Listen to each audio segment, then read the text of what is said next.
The beginning of the fight starts off with Arcadia Aflame. This is a very hard-hitting raid wide, so mitigate each one appropriately. After a few autos, Lindworm will cast Replication. This spawns 4 clones of itself on all the cardinals. For the start of the mechanic, we get into pairs on all the inner cards, with Healer 1 and Range 1 on Northwest, Melee 1 and Main Tank on Northeast, Melee 2 and Tank 2 on Southwest, and then Healer 2 and Range 2 on Southeast. Shortly after they spawn, the clones will start a cast. 2 clones opposite of each other will do a cone cleave, shooting either north and south, or east and west. The other 2 clones will do one of 2 possible things. One can shoot 2 orbs on the nearest players, which apply a Dark Resistance Down debuff. The other can slam onto the nearest player in a 2-player stack, which applies a Fire Resistance Down. Note down which clones are which, and also the debuff you gain from being hit by it. It is easy to tell which one is which, as the Fire clone will be slightly offset from its spawn, and the Dark clone will always be opposite of it in the arena. After these clones go off, Lindworm will begin casting Snaking Kick, a 180-degree cleave in front of where he's facing. Shortly after these go off, they will start duplicating. The clones that did a specific mechanic will share this mechanic with the clones it is split into. Now, with 8 clones on the arena, in groups of 4 they will dash to form an X shape in the arena. One row of this X will always be the Cleave clones, and the other row will always be the Fire and Dark clones. The Fire and Dark clones will always be in an alternating order of Fire, Dark, Fire, Dark.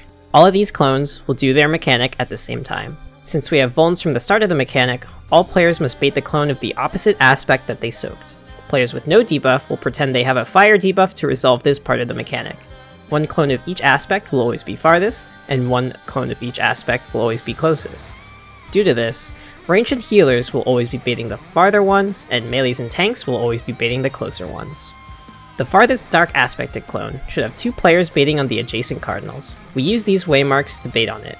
Supports will use the prio of north and then clockwise to find their cardinal, and DPS will use the prio of west and then counterclockwise. The farthest fire aspect clone should have 2 players stacking on the cardinal next to it on the far waymarks. In order to ensure the players are stacked, they will prioritize either north or south to sit on it. 2-player stacks will never be baited on east or west. For the close ones, their positions are a bit more precise. They are baited by melees and tanks. The closest dark aspected clone will have 2 players baiting on the adjacent cardinals in the inner waymarks.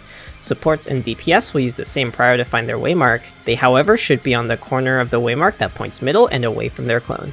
The closest fire aspected clone will have the 2 players baiting in the center, leading slightly toward their clone, making sure not to go past the middle diamond on the arena. Since the cones are telegraphed before they go off, all players should make sure to look at the floor and adjust if they have a cone hitting where they're standing. If everything is baited properly, all fire debuff players will soak dark spread AoEs, and all dark debuff players will bait fire stack AoEs. After this mechanic resolves, Lindworm will immediately cast Dark So Bad. This is a tank buster that cleaves in 180 degrees in front of the boss. After it does the cleave, it'll spin either 90 degrees, 180 degrees, 270 degrees, or not at all, doing another half-room cleave in its front. After this cleave, both tanks will be hit by a large defamation-sized tank buster. These are enmity-based, so make sure both tanks are first and second in aggro.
After the Buster, Lindworm will auto a few times before casting Staging, starting the next mechanic, Replication 2.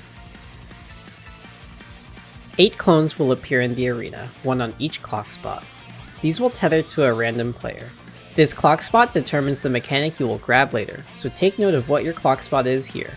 Lindworm will follow it up immediately with Replication, spawning 6 clones around the arena. Shortly after they appear, they'll tether to random players and telegraph either a stack symbol, a defam symbol, or a cone symbol, with 2 of each appearing in total.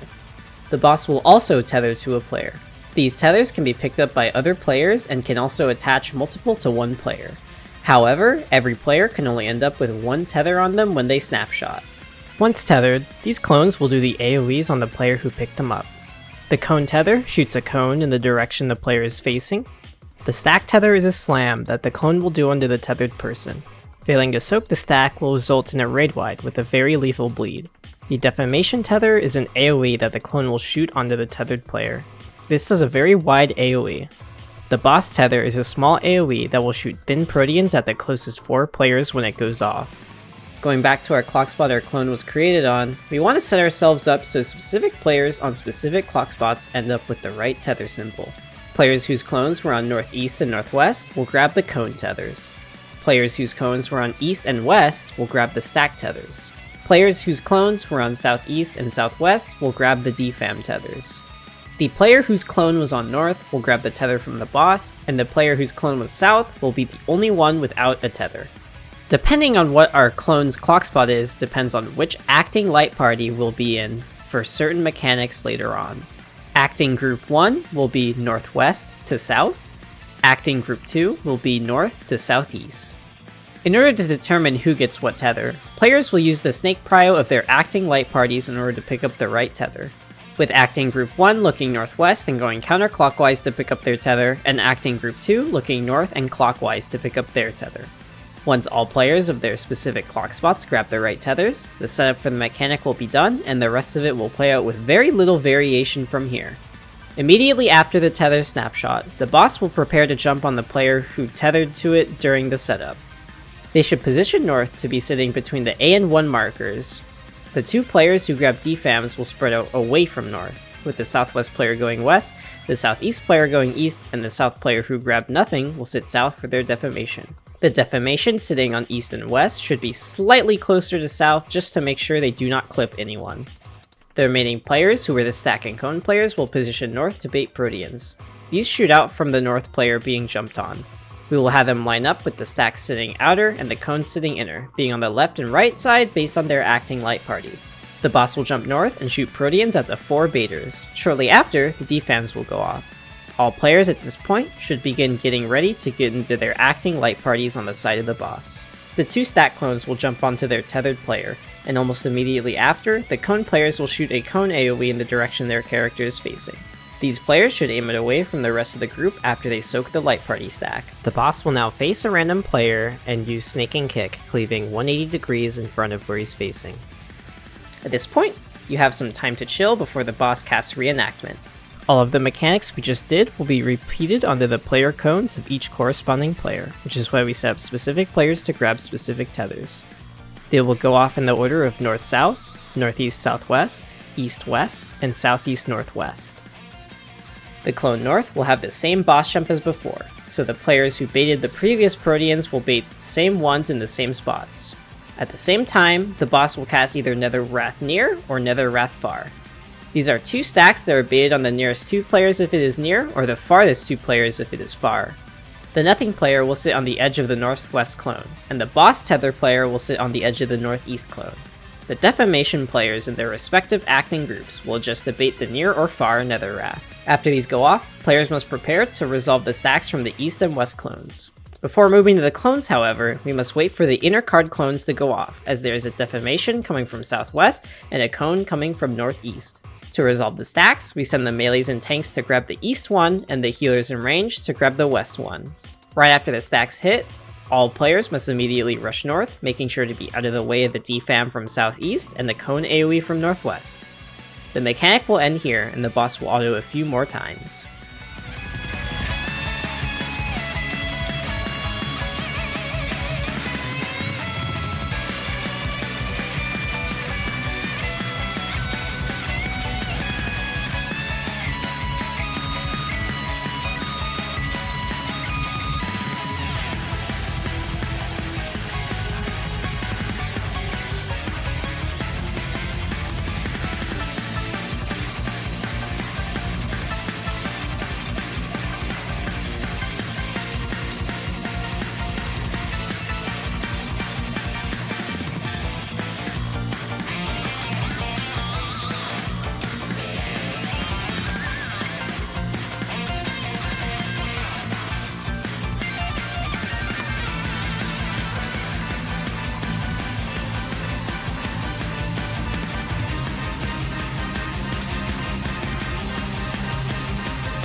Lindworm will begin casting Mutating Cells, which applies 4 alpha debuffs to random players and 4 beta debuffs to the other players.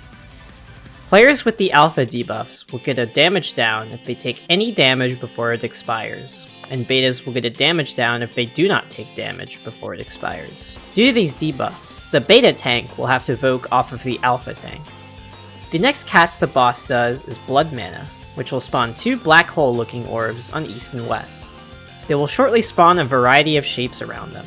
These shapes can be fire, arrow, water, and thunder shapes. They will slowly travel toward the orb, and when absorbed, they'll do those cleaves in the order that they were absorbed.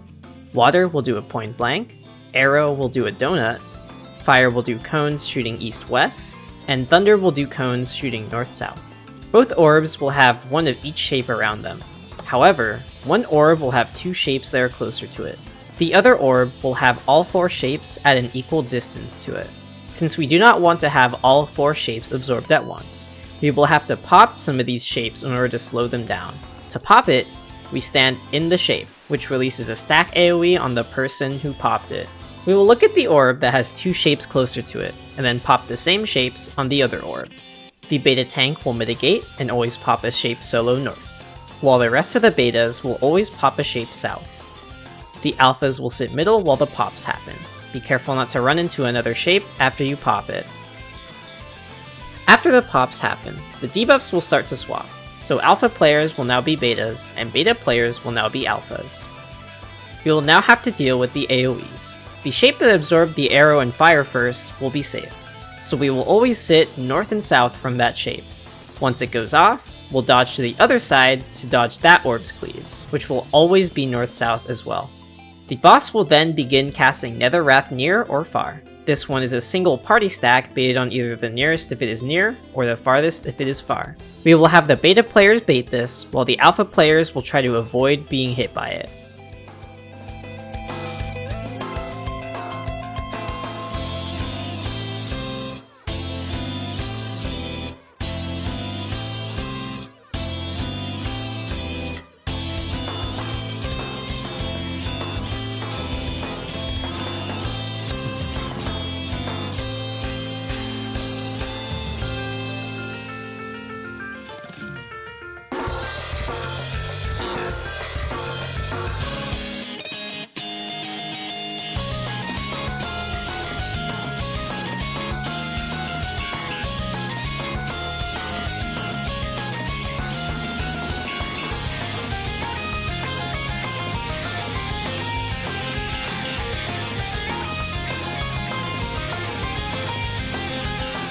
The debuffs will fall off shortly after, and to wrap up the mechanic, the boss will cast Arcadia Flame into another double Sobat.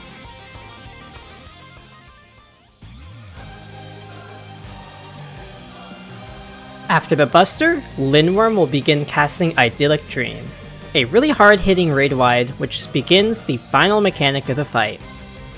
The following cast will be preparation for the mechanic. The boss will be autoing a lot here, so make sure to support the tank taking autos. The boss will begin casting staging, spawning 8 player clones on all cardinals or inner cardinals first, and then filling the remaining ones second. It is important here to note down whether it was cardinals or inner cardinals first, as these will be resolved toward the end of the mechanic. For this example, note down that it is cardinals that spawn first. Once all clones have spawned, we will note down our clock spot from here. Later on, the boss will spawn clones that tether specific mechanics just like in Replication 2. So our clock spot here determines what we grab. If you are on north to southeast, you will grab a stack. If you are south to northwest, you will grab a defam. Your specific clock spot determines the quadrant you'll be grabbing a tether from. Counting from north to southeast, clockwise, you'll either be first to fourth stack. That determines if you're first to fourth quadrant. The same process is done with defams, which count from south to northwest clockwise, where they'll be first to fourth defam. The boss will then cast Twisted Vision, which will then transition us to a different reality. Here, the boss will spawn 3 adds, one north, one south, and one slightly south in the middle. They will soon telegraph AoEs as the boss casts Twisted Vision at the same time. The north clone can have cones cleaving its sides or its front and back. The south clone will always be opposite of the north clone. The clone in the middle will always be a point blank. It is very important to note down what all 3 of these adds do. However, since we know the middle one is a point blank, you only need to note down which one is side safe, as that is where you're dodging to. These clone AoEs will not go off, as the boss is teleporting us back to the previous reality through another Twisted Vision cast. The boss teleports us back to the reality with our clones, and will begin casting Replication, spawning 8 clones which have tether mechanics. These spawn starting north and south, and will continue clockwise. This shows us the order in which the clones will be doing their attacks. Just like in Replication 2, grabbing a tether means you will be performing that mechanic. We want to set ourselves up in a specific formation. Going back to our initial clock spot, we have the players go to specific quadrants depending on their number. The first stack and defams take the north and northeast clock, the second ones take the east and southeast clocks, the third takes the south and southwest clocks, and the fourth ones take the west and northwest clocks. You may pre-position for these as soon as you see your clone spawn at the very start of the mechanic. In this setup, players will then grab the tether that they need from the boss. These clones will always have all cardinals be the same mechanic, and all inner cards be the other mechanic. It is important to note down whether the north clone has a stack or defamation first. In this example, it was stack first. Players will then grab the mechanic from their specific quadrant. After grabbing their tether, these clock spots will be what our acting light parties are for their resolution. North to southeast is acting group 1, and south to northwest is acting group 2. The boss will begin casting Twisted Vision again, which will have the clone's ground AoEs from the other reality going off almost immediately after the arena changes. After our tethers lock in, we'll make our way over to the safe spot. Remembering back to the previous reality, the sides of the south clone are safe, so we want to make sure we are positioned to dodge the cleaves. Immediately after the cleave, the boss will begin casting Lindworm's Meteor, which is a very heavy-hitting raid-wide that, shortly after its snapshots, will split the arena into 2 platforms. For the arena split, we want to be in our true light parties. Group 1 will be on the west platform, and Group 2 will be on the east platform. From here, 4 towers on each platform will spawn, each having a different element per platform. One tower will be a fire tower. This applies a pyretic debuff which prevents you from moving. You can, however, keep using actions. Another tower will be an earth tower. This will do an AoE shortly after soaking, which forces you to move from it. 2 towers will be triple aspected, with a holy and a lightning aspect to it. The lightning will apply a debuff resolved later, and the holy will make it so the player soaking the tower will take holy damage. One of these triple aspect towers will have a doom, which will shoot a few lasers from the center of the tower in the direction of the player soaking it. This laser will apply a doom debuff to all who are hit, which has to be cleansed by a healer. The other triple aspect tower will have an arrow, which will knock back the player in the direction from the center of the tower the player is angled at. Facing the boss, we will have the supports take the left towers and the DPS taking the right towers, with healers and ranged being in the back towers and melees and tanks being in the front. Either all supports or all DPS will now be hit by a holy AoE. This applies a holy resistance down debuff, which means they cannot take a triple aspect tower. If a player standing in a triple aspect tower is hit, they will simply swap with the player to their left or right. All players at this point should note down what tower they're soaking and what element the tower is. The boss will start casting Twisted Vision, which will swap us back to the other reality before the towers go off. Now back in the reality with our player clones, we will begin resolving their tethers. For their resolutions, we will be getting into our acting light parties to resolve these. Group 1 will sit north and Group 2 will sit south. When defamations are resolving, Group 1 will have their defamation go to east, and Group 2 will have their defamation go to west. Thinking back to what the north clone had, which was the stack, this means the stacks will go off first. The mechanics will alternate between stacks, defams, stacks, defams. If the north clone had defam, it would be defam, stack, defam, stack. The first set of stacks go off. After this, the first defams go off. The defam players from the first and third quadrants will have their defams resolving. After their defams resolve, we will head back to our light parties to soak the third stack. For the second set of defams, the players from the second and fourth quadrant will now be resolving. After the last stack or defam, the boss will begin casting Twisted Vision, taking us back to the reality with our towers. We must get into our light parties and resolve the towers we are going to soak. Players must be close to their tower, as they go off only a few seconds after reality changes. The towers will go off, and since both arrows got knocked to the other side, there will still be 4 players in each platform. Everyone must watch out to dodge the Earth Tower. A good way to stay safe is to stay in the center of the platform, as it will never be hit. Healers must make sure to cleanse the Doom debuff granted by the Doom Tower. The 2 players who soak the triple aspect tower will now have a debuff that shoots a lightning protean at either the nearest or farthest player from them. Since set towers grant set debuffs, We have static spots to go to, depending on what your tower was. The Doom player will head to the north side of their platform, sitting at the wall on the boss hitbox ring. The Arrow player will sit in the boss's hitbox ring in the middle. The Ranged or Healer player, who soaked either an Earth or a Fire tower, will sit on the direct south side of the platform. And the Melee or Tank, who soaked either an Earth or a Fire tower, will sit max melee in between the Wind and Doom players. The debuffs will resolve, and nobody will be doubled up. After the debuffs go off, the boss will cast Temporal Curtain, opening a portal in the arena.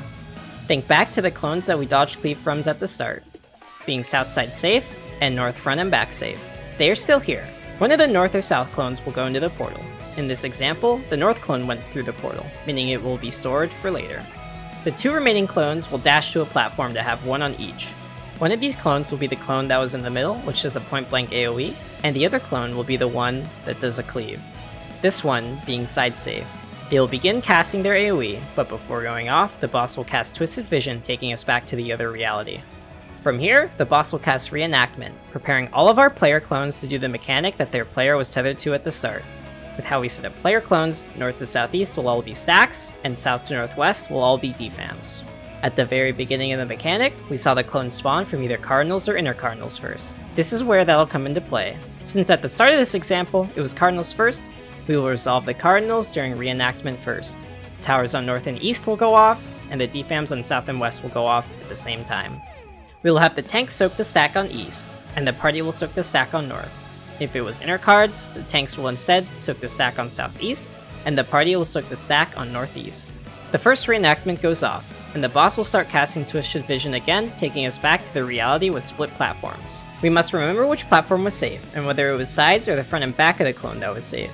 In this example, the east platform was safe, and it was the sides of the clone that was safe. The cleave will go off, and the boss will cast Twisted Vision once more, starting the second half of reenactment.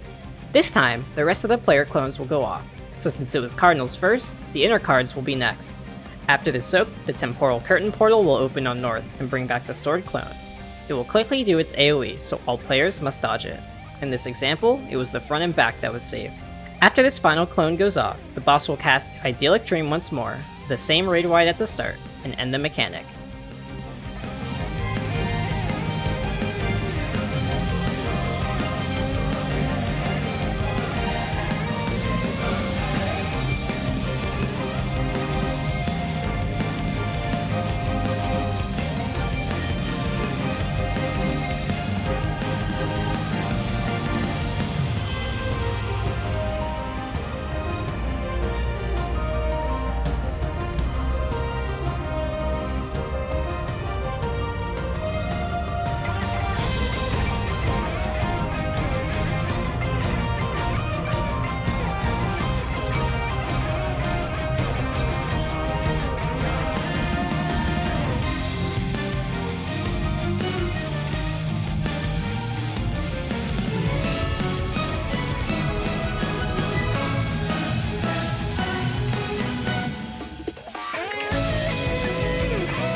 After the last Idyllic Dream cast, the boss will do one more double Sobat.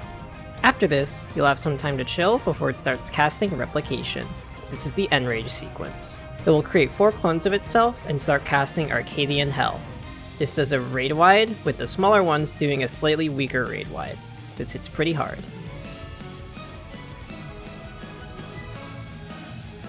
After this raid wide, all 4 clones will start duplicating, totaling 8 in the arena. The boss will cast Arcadian Hell again, and the clones will be doing the same cast.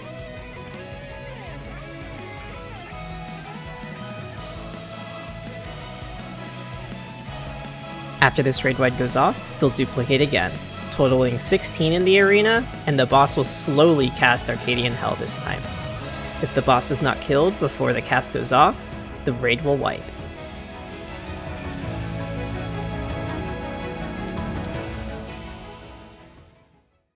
Final Fantasy XIV players love to be like, oh, it's the hardest game of all time. And then you watch someone do a raid, and the boss goes like, hey, hey, hey, hey. And then like a big line appears on the ground, and 30 seconds later, the line gets engulfed in fire. And then they're like, see, the thing is, you can't stand on the line when the fire comes out or you'll die. It's so embarrassing.